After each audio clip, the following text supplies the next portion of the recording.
स्वर्ग पर आक्रमण कर दिया और स्वर्ग का जो देव है, अधिष्ठाता है इंद्र, इंद्र की मां का कुंडल उठा ले और फिर उसने कुबेर के लोक पर आक्रमण करके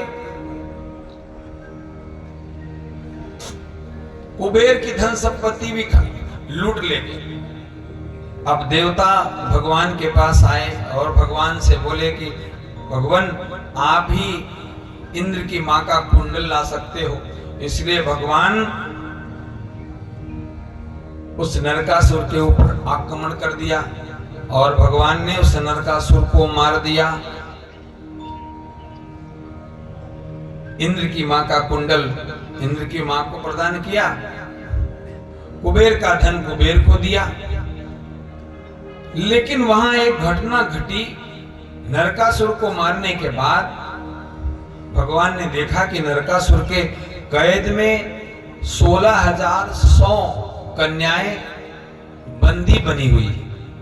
भगवान ने आदेश दिया कि इन कन्याओं को कैद से छोड़ दिया जाए। सारी कन्याएं आकर भगवान के सामने खड़ी हो गई और भगवान ने कन्याओं से कहा, देवियों अब आप स्वतंत्र हो, नरकासुर मारा गया, अब आप परम स्वतंत्र हो, आप अपने अपने घर जाओ।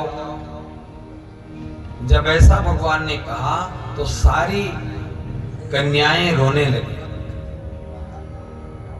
क्योंकि नरकासुर ने इन कन्याओं को कैद में इसलिए डाल रखा था कि उसका संकल्प था कि पूरा 20,000 कन्याएं हो जाएंगी तो मैं एक साथ सबके साथ विवाह करूंगा। तो ये 16,100 कन्याएं हुई थी,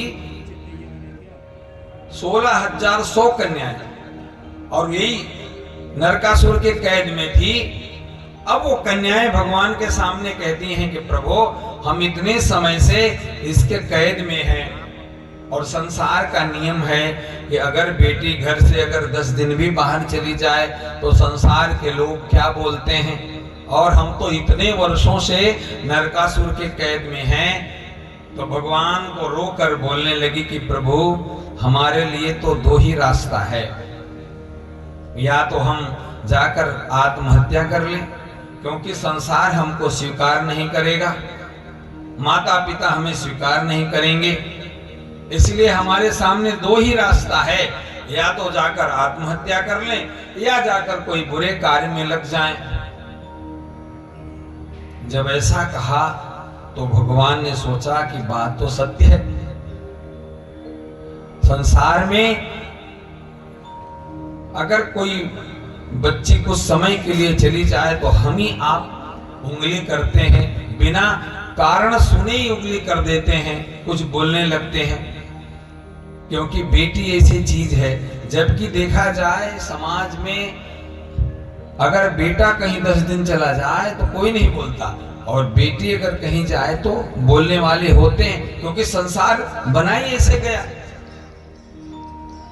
जबकि सेवा में और कार्य में तो बेटे से आगे बेटी है, लेकिन यहाँ सावधानी रखना पड़ता है क्योंकि हमारा सबका व्यवहार ऐसे ही चलता है। भगवान सोचते हैं ये पुरुष ही स्त्री को पतित करता है, फिर वो स्त्री को बुरा भी कहता है, जबकि स्त्री तो पुरुष से श्रेष्ठ है, कन्या बेटे से श्रेष्ठ है।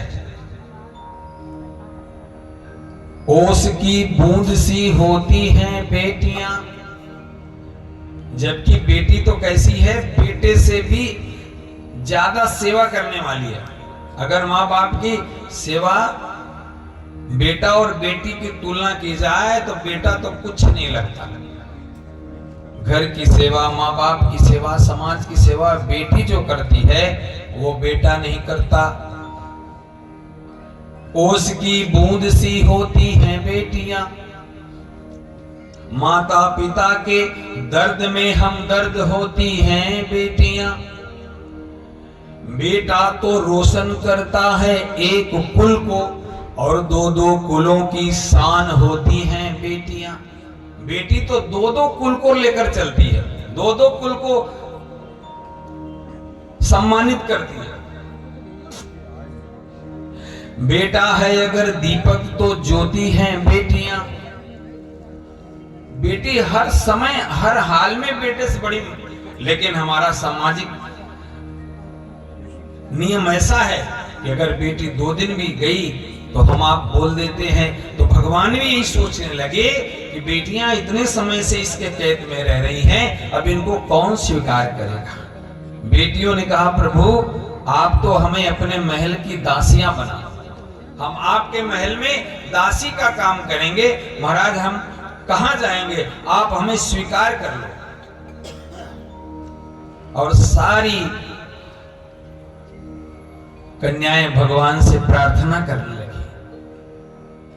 ये जीवन है तेरे हवाले, भगवान अब तो ये जीवन आपके हवाले है, चाहे आप दासी बना लो, चाहे ठुकरा दो, चाहे यहाँ पे